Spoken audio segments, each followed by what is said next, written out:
I'm James Spann. This is the morning edition of the Weather Extreme video for Friday, the 27th of August. Tropical weather really heating up. Alabama's weather fairly calm. Let's take a look at some of the Skycam shots at the ridiculous hour of 5 o'clock. Who would be awake at this hour? Who's got those lights on at the stadium there? That's the Tuscaloosa Skycam looking at Bryant-Denny Stadium, illuminated at 5 o'clock in the morning. Maybe they're testing the new scoreboard or something. That's that new south end zone completion there. The sky is clear. There's a look at the beautiful campus of the University of Montevallo down in Shelby County from the Skycam there on campus. And up in northwest Alabama, nice look at the Fayette County Courthouse. Peek at the water vapor satellite imagery. Thought we show part of the Atlantic Basin. You can see the tropical mischief out there. Danielle, Earl showing up nicely. Over Alabama, the air pretty dry over the northern two-thirds of the state. And things should stay pretty quiet. Now, this morning, not as cool as recent mornings. From Interstate 20 south, where 70s are back. Birmingham at 76. But up north, you can see those lower dew points and very nice weather up at the Shoals, 65. Haleyville, 67. And that new surge of dry air trying to push in here. It's just a slow process.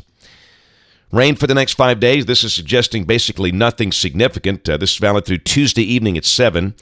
Nothing for the northern third of the state. A trace for the central counties. And you have to go way down south of the Gulf Coast to get into the good rain. In fact, the bullseye is almost 8 inches there, right around the mouth of the Mississippi River with an unsettled Gulf of Mexico. And no doubt, tropical weather is the topic. You can see Danielle and Earl, which should be Fiona anytime, coming off in the far eastern Atlantic, south to Cape Verde Islands, and Gaston is barely in the screen there. Another good-looking wave about to come off Africa later today or tonight. So we might have 4 named tropical cyclones here at the same time this weekend or early next week.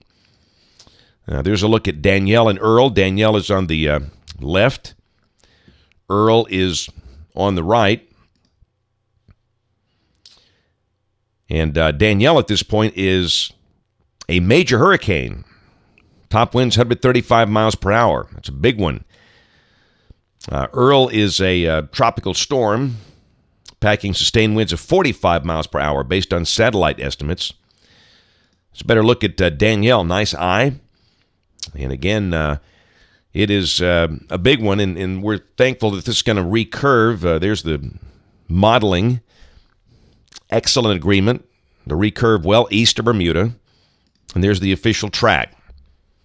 Maybe those national news anchors that have been trying to suggest this thing's going to be a threat to the U.S. or Bermuda will finally get it. It won't be. Despite their wishes, it almost seems like. It's a bizarre world we live in. Concerning Earl, this is the modeling on Earl. And you can see in 5 days the bend to the north begins, north of Puerto Rico. And again, our friends in the Leeward Islands and the Virgin Islands and Puerto Rico are watching these nervously, but Earl, like Danielle, should pass north of them. There's the intensity scheme. Steady ramp up. This thing should become a major hurricane. There's the official track from the Hurricane Center. They've got this as a major hurricane by late Tuesday night of next week, well to the north of Puerto Rico with that north turn. And again, more than likely, this thing recurves. And you'll see the GFS solution here in a moment, the longer range. And Invest 97, that should be Fiona. And you can see that, again, with Fiona, the modeling suggesting this will be another storm that passes north of the Leeward Islands, north of Puerto Rico, and maybe a candidate for recurvature as well. Don't know that yet, but initially it looks like it could be that way. And look at that. The models bring it right up to a big hurricane. So, boy, these things are popping fast, and they're coming right up to a major hurricane status. We're just very thankful that they're not Gulf of Mexico storms. Speaking of the Gulf, we've got convection a little more organized down there south of the Louisiana coast. We'll watch that. Again, a broad tropical low could form down there, moving to the west toward Texas. We'll keep an eye on that. But, again, all that mischief stays down to the south of here. Here's the GFS at 1 o'clock today. This is the OZ run, valid at 500 millibars. This is about 18,000 to 20,000 feet off the ground. And we've got the trough ridge trough with a trough over the east. And down below that, again, the model suggesting there might be enough moisture for a blip or two on radar today. I'd say 98% of the northern half of the state will stay dry. So, again, today's weather much like yesterday. Tomorrow, same deal. Basically dry for the northern half. Of course, there's Danielle on the right-hand part of the screen moving north. Sunday, no change. Danielle is starting to recurve. The air relatively dry. Partly to mostly sunny with a high close to 90, maybe upper 80s. And Monday back in the upper levels, heat bubbles showing up a little northeast of here. Going to be a hot day. Washington, D.C., Baltimore, they'll be sizzling up there. And down below that, same deal. The deeper moisture stays way down south over the southern quarter of the state. Mobile, Dothan, Andalusia, Atmore, places like that. They'll have the better chance of showers and storms. Danielle is kicking out. Here comes Earl on Tuesday of next week. Weather here looks dry. Wednesday of next week, Earl is a little farther west than Danielle, and that's probably going to make some people on the Atlantic coast nervous.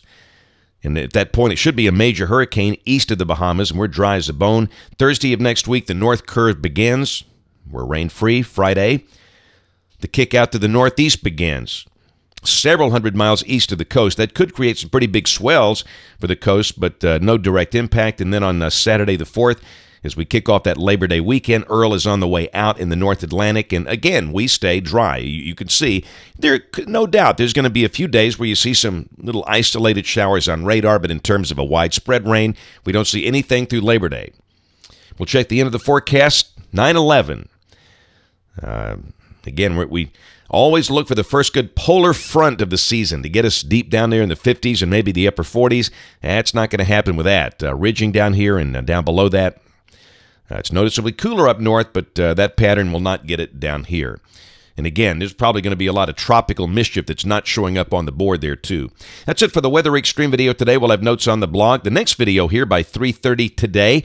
And if you're local to us, we invite you to watch us on television this evening. That's ABC 3340 in Birmingham at 5, 6, and 10. Thanks for watching. Have a great day, and God bless.